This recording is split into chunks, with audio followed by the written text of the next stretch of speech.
Property managers, these are 15 money habits that you need to break immediately in 2023 going into 2024 and beyond. We need to make sure that we remain profitable and cut all unnecessary expenses. I have 15 ideas plus a couple more that will help you to be profitable and keep all the money in your pocket as opposed to somebody else's. Let's go.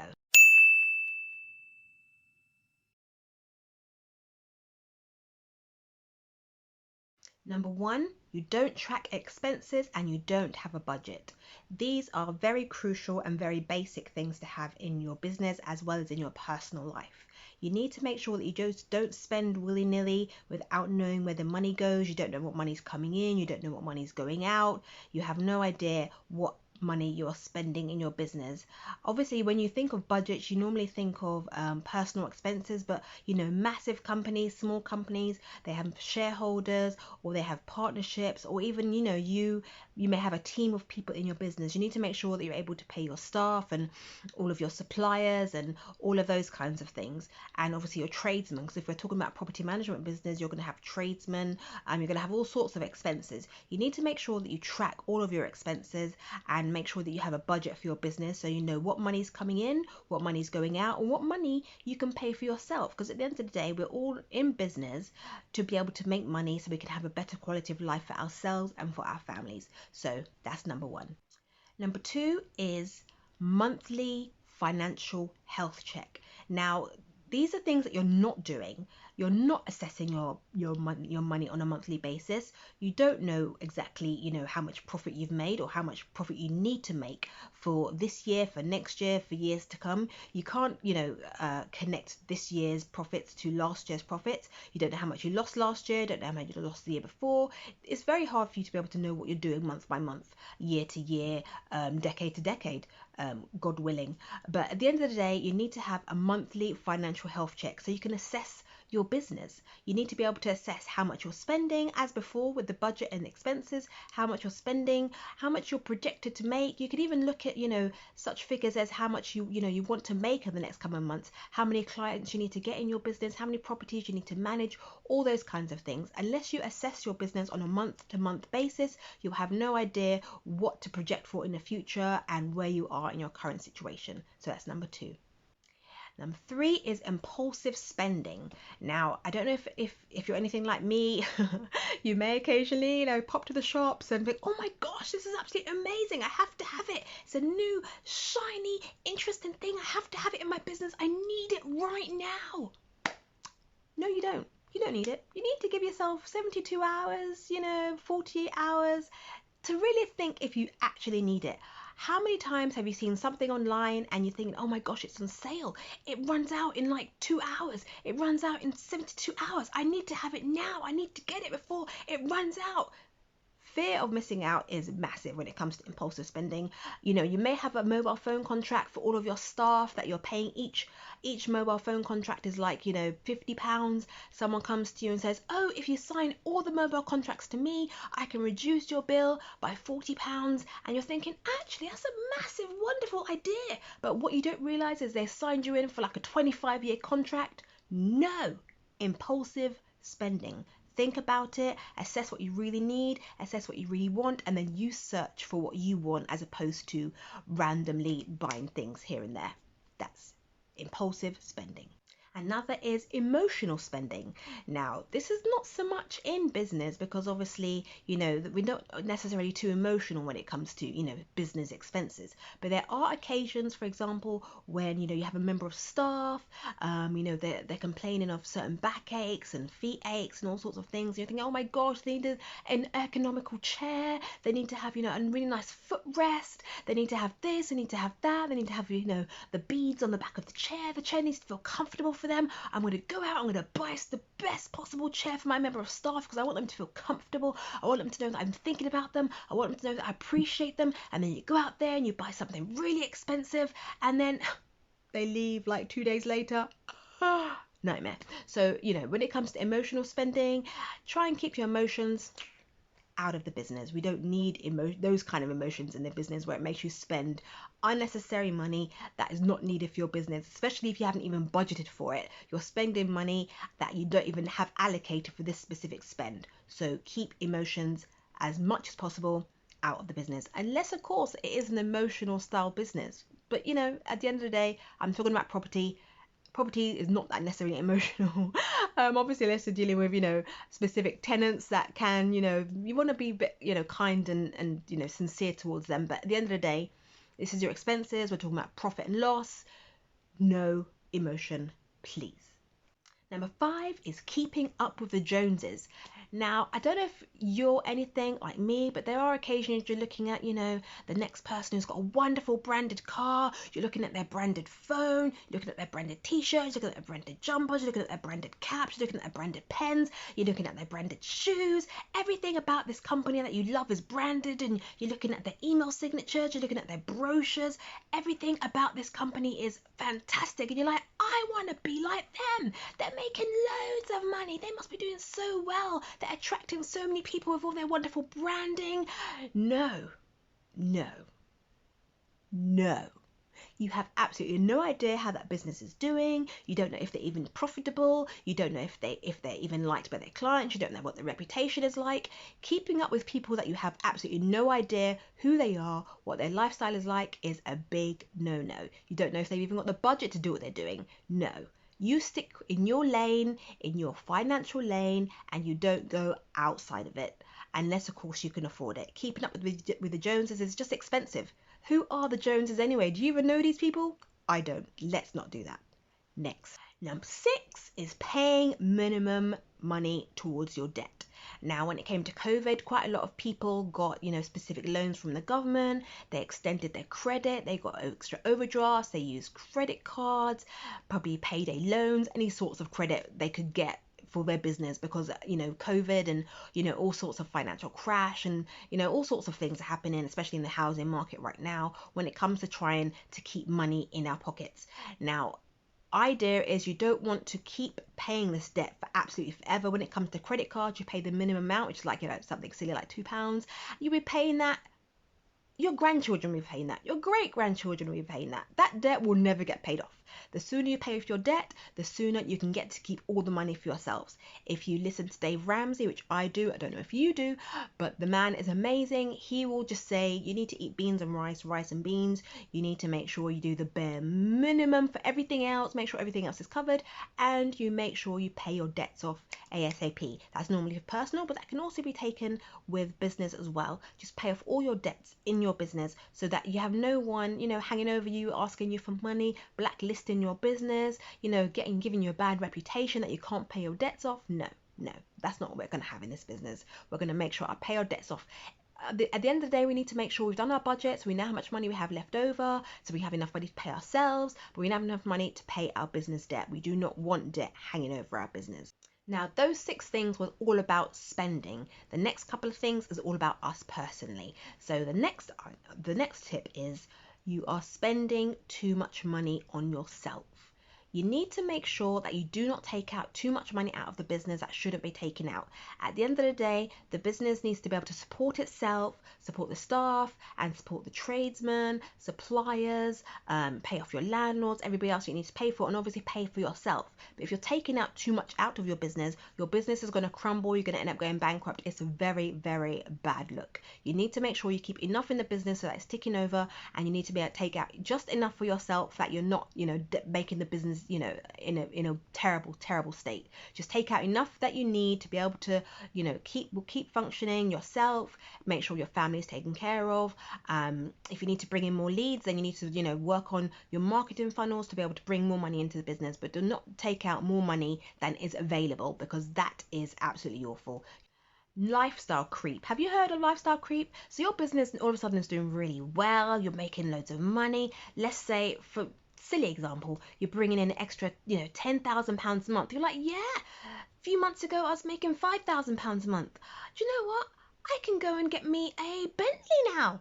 I can go and, sign up to, Lloyd's Gym, which is like £90 a month as opposed to, the local gym, which was £20 a month. As your money is coming in, more money is coming into you personally, your lifestyle starts going up to match your expenses, to match to match your income, which isn't a good idea.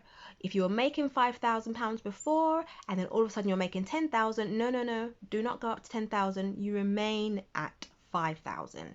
So therefore the extra 5,000 you can use for you personally to maybe even buy some of your own properties, or invest in something else, or just do something else that you want to do. But just don't do lifestyle creep. At the end of the day, you want to be able to, save that excess money, maybe invest in another business, in another venture. Lifestyle creep is a very bad idea. You'll just never ever, end up with any money for yourself. All you'll be doing is living to work, work to live. This leads me on very nicely to investing portion of this video, which is number 9 is investing for income. So you've done nothing with your money to invest for income. Your money is not growing, it is just staying stagnant. You're not investing in any sort of, additional savings accounts with the money. You're not buying any additional businesses. You're not investing any more into your own business by, getting new staff or new resources, new software. You're doing no sort of investment at all. This is detrimental to your business. At the end of the day, we're in business to grow. We're in business to, help other people, help our families. Investing is a very good idea. So really consider all the different investing opportunities that are available for you. Now, there are those of you who think you are amazing investors. You've got all sorts of ideas. You then think, yeah, I'm going to invest in the stock market, and you put money in various different companies, and then, you lose money. You're doing Bitcoin. You're thinking, yeah, I'm going to put 90% of my money in Bitcoin, and you lose money. You're going to put money in this really amazing new build. You've done no research on the builders at all. You lose money. You need to do some research when it comes to investing. There's so many different options when it comes to investing that you could end up, losing your money, or you could end up making a ton of money. When you invest, think carefully about what you're doing and who you're investing with, and do your research. You can't do enough research at the end of the day. Clearly, you can do enough research that will stop you from making a very bad decision, which is the best thing you can do. But just make sure you research so you understand exactly what you're doing and what the best outcomes are and what the worst possible outcomes are. Therefore, you've analyzed every single aspect of investing and you can make the best decision. A habit you definitely need to break is not paying your taxes and not registering for VAT before you should. Now, at the end of the day, HMRC want their money regardless of what kind of business you have. You have to pay your taxes. There are times when you don't save enough every month from your taxes, 20%, 40%, whatever your tax bracket is. And then, when your financial period time comes, you then have a big, massive, huge bill that you need to just quickly go and find the money for. Or, HMRC have told you that you need to register for VAT. You hadn't done that before. You may have not invested in an accountant. You don't have a bookkeeper. And therefore, all of a sudden, you get this big, massive bill. You've got no money set aside for it. And then you have to just find all this money. That is detrimental to a business, because that money doesn't have to come from somewhere. You may have to get a loan. You may have to go into debt. You may have to borrow from someone. You may have to, get credit. Save. Make sure you have enough money for your taxes and for VAT. Important. This leads me very nicely into the emergency fund. Now, emergency fund is what generally people have in their personal business, but in your own property business, you need to have an emergency fund. All sorts of things could happen. I remember watching a video literally a couple of days ago where this gentleman had a damp problem. He didn't realize he bought a property at auction. Everything was wonderful. He decorated it. He got tenants in. Wonderful. And then all of a sudden he had damp patches. And there were damp patches all over, and there are damp patches all over the property, absolutely everywhere. It turned out he needed to get all sorts of damp proofing done. The damp proofing cost like £4,000, and he had an emergency fund, money set aside in order to pay for this unexpected expense. If you don't have an emergency, all sorts of things could come up, especially in your property business. Somebody may go on maternity leave, somebody may break their arm or something and not able to work for you anymore. You yourself may be ill and you're not able to work. You need to, make sure you have money to cover all of your expenses, all of your staff expenses. So with an emergency fund, personally, we're taught to have emergency fund for 3 months or 12 months. So the longer you have an emergency fund for, the more comfortable you feel in your own business. It's almost like your own insurance policy. So make sure you have an emergency fund wherever you find suitable for your business. Just save the money. Cancel your subscriptions. I don't want to say it again. I don't want to say it again. Cancel your subscriptions. There is so much software that we have, personal, Netflix, Prime, Now TV, Spotify, Apple Pay. I don't even know how many different types of, subscriptions we have that we don't necessarily need, but we're not even using anymore. You need to cut them off. You need to just cut them off.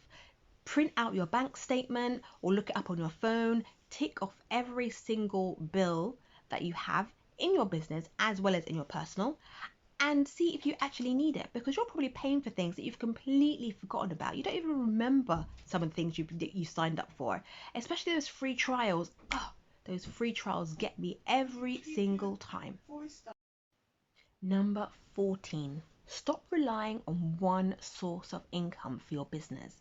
Now, if you're a property manager, you've probably, got little things set up where you have let only, you do rent collection, and then you do management fees.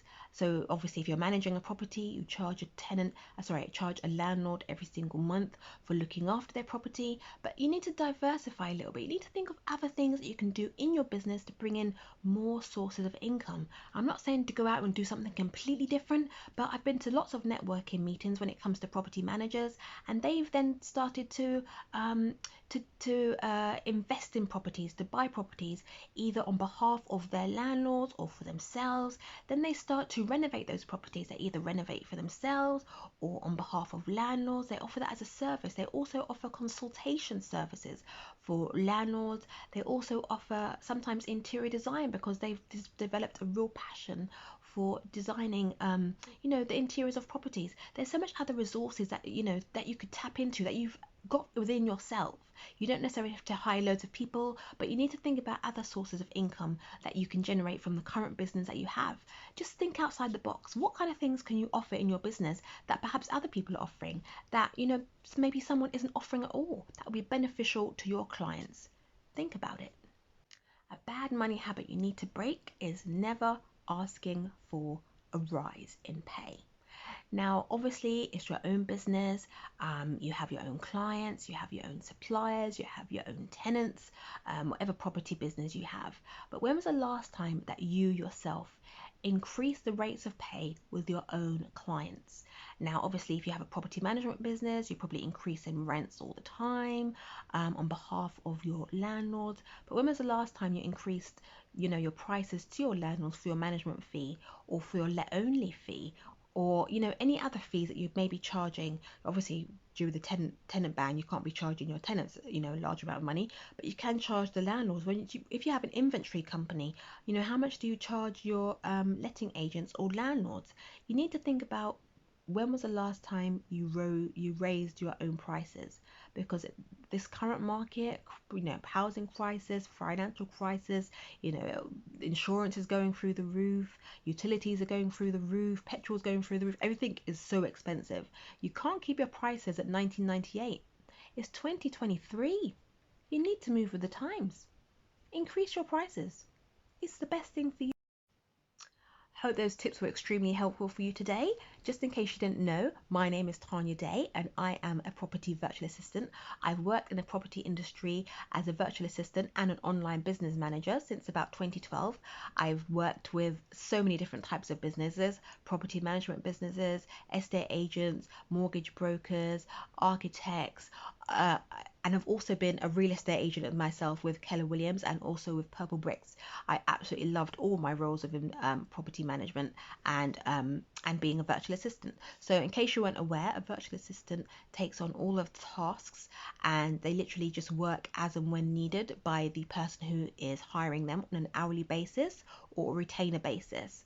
An online business manager works at a much more of a strategic level, a bit more of a managerial level. They can help implement things and not necessarily waiting for bits of work to come to them. They're very much proactive. They're very much can look after your staff, as in a manager of your staff. staff, manager of your operations, talking to clients for you, generating, bringing in clients into the business, implementing your marketing strategies. As an online business manager, they're much more involved in the business as opposed to a virtual assistant who just takes tasks and will probably have to have a line manager looking after them. So if you need any assistance, my name is Tanya Day. Email address is tanya@clearviewadministration.co.uk. I'm not too sure if this one really applied to businesses, but I think it may. Bear with me. Lending money to people who don't pay you back. Now, obviously, I'm hoping you would have taken account with a couple of steps before this, which is saving for an emergency fund. So there may be a little pot of money that you have. And, if you've got a property management business, you may have landlords who are not necessarily fulfilling their duty as a good landlord. You may have a tenant who needs a new bed and the landlord's like, no, I'm not giving them a new bed. They don't need it. Or a washing machine which is broken. Landlord's like, no, I haven't got any money right now. There may be a time when you've done something for a landlord in terms of paying a bill on their behalf and they decided they're not paying you back. Well, if you're the management agent, you can take that money back from their rent because they owe it to you. Also, if a property is really in very bad disrepair and you're looking after that property, if you don't let go of the landlord and you're still managing that property, then you have to do well by your tenants. So therefore you have no choice but to give that property a refresh, and by doing that you're then paying on behalf of the landlord. You're then obviously lending the landlord money without them obviously authorizing it, but you're lending them money. They're deciding they're not going to pay you back because they didn't authorize you to do the work. At the end of the day, tenants are your priority if you're a property manager, and you have to do what you can to look after them. If the landlord isn't willing to do it, then you either have to drop the landlord or do it and charge them for it. Do not give money to people who if you don't have the money for yourself. You can't lend what you don't have. So please be very mindful of that when you're thinking about giving somebody money, especially in your personal life, and obviously it can relate to your business as well. Don't lend money if you don't have it. If somebody wants money and you can afford to give it, just give it without the expectation of giving it back, because it can be so challenging. In business, what most people do, they have joint ventures and things, and they come to an agreement. They have a contract written out, and they abide by the contract. If you're going to lend someone money without having some sort of financial contract in place, you're basically not doing yourself any service at all. If you're doing it through business, keep it business, keep it logical, don't have any emotion involved, get a contract signed, and make sure you are covered. Because if somebody decides they're not going to pay you, you may have to take them to court. Are you willing to take that person to court? You have to think about these things when you're deciding to give someone money. Let's be sensible. A bad money habit to break immediately is insurance. Do you have appropriate insurance in your business? Business liability insurance, building insurance, contents insurance. These are obviously insurance if you've got an office. If you then have people, if you have got an office at home, people are coming into your home. Do you have appropriate insurance to cover that? Do you even have life insurance? Do you have health insurance? There's so many different types of insurance out there. When it comes to you getting a car insurance, you don't blink an eyelid. You just get car insurance. When it comes to insuring things within your house that are really, really expensive, you do it immediately. You don't even think about it. But when it comes to business, some people are like, do I really need insurance? Yes, you do. So much things are beneficial that come with insurance, like a legal team. There are all sorts of, especially when you have a property business and you get people who are disgruntled by the service you've given. You've withheld money that they think they should have got their money back. Having a lawyer service within your insurance is fantastic. They can take over and they can help you and they can look after you. If you become ill for whatever reason and you have some sort of health insurance, fantastic, you're covered. And on top of that, if you have any staff, then they can continue running the business for you. You should have standard operating procedures and the business can carry on running, can carry on ticking over, and you get a financial payout from your health insurance. Please don't scrimp when it comes to insurance. I'm sure we've all been watching the news recently with people going on holiday, flights have been cancelled. Those that had fantastic insurance got home quick. Those who did not have good insurance, still in the country. Or now they're still there. So let's just be sensible when it comes to insurance. Make sure you get the best insurance you can for your business and for your life. I hope those tips were really, really helpful for you, and I hope you were able to, see some ideas of what you could implement in your own business. Do you have any additional ideas that I probably didn't even talk about that you could probably, bad money, sorry, bad money habits you need to break immediately? We need to share this with the community because this crisis, financial crisis, is not going away anytime soon. Mortgage rates are going up, house prices are going down. It's all a complete mess. We need to make sure we're keeping as much money in our bank accounts as possible so that we are okay and our families are okay. Please watch the next video because I'm going to have so much more hints and tips for you that will be very beneficial for your business.